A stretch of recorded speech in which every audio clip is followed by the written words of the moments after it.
we are at the crossroad now.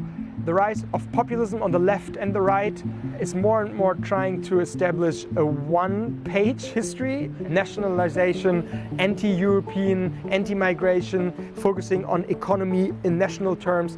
And the only solution towards this, the only option we have, is to focus on the power of unity. And unity is based on a common knowledge, a common cultural understanding.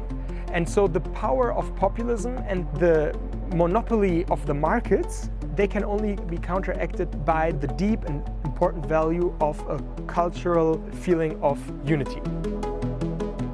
Now we are at the moment where we really have to find new answers to the question of what does Europe mean, where do European values come from? How can we establish something like a European history so that young pupils in Finland and young pupils in Kosovo understand that they have something in common.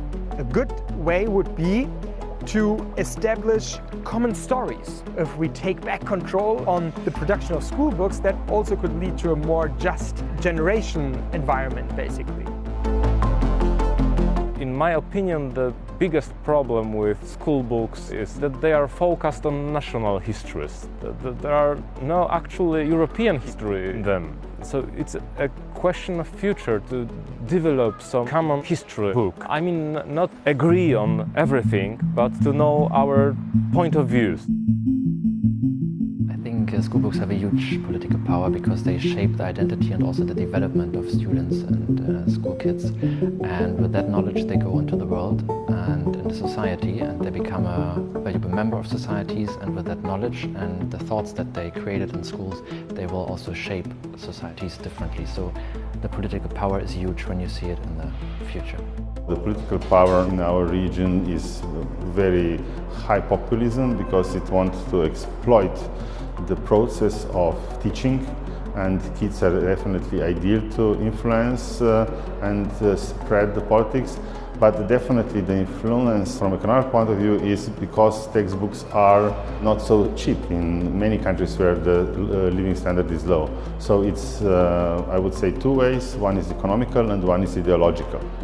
Ruling the past, it's like ruling the present, So it's mostly important what the content of our history books is. I think that we as a society as a whole should influence our politicians to have a content in those books that we would like to have, to create a society that we would like to live in the future. School books, it's like mainly based on the publisher, of course, like with regard on the curricula that's made by the state. That's differently in different states. For example, sometimes you have commissions between like scientists, politicians, teachers and other valuable people from the society. So it's like basically representation of society, and sometimes it's just like an authority that creates like a curricula with teachers together.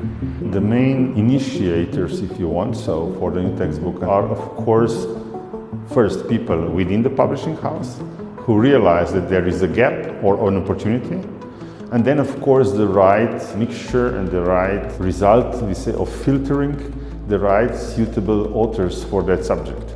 So these are actually two groups that then work together with additional checks, with additional structures. It's very much sophisticated, and a lot of things are done to not to make mistakes and to have excellency in the content. Yeah, of course, this now becomes a completely different capacity when you speak about digital.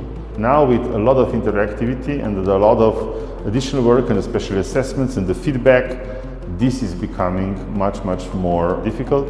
That's why, the new era and the new usage of materials will be probably something completely different than before. I think that in every European country we've got our own national histories. We lack common vision of European history. We are used to look at the history through our nationalities. So it's a question of future to change it a little in this direction, to look at it as a whole, as a European history. And I mean not only Western European, but only East European history.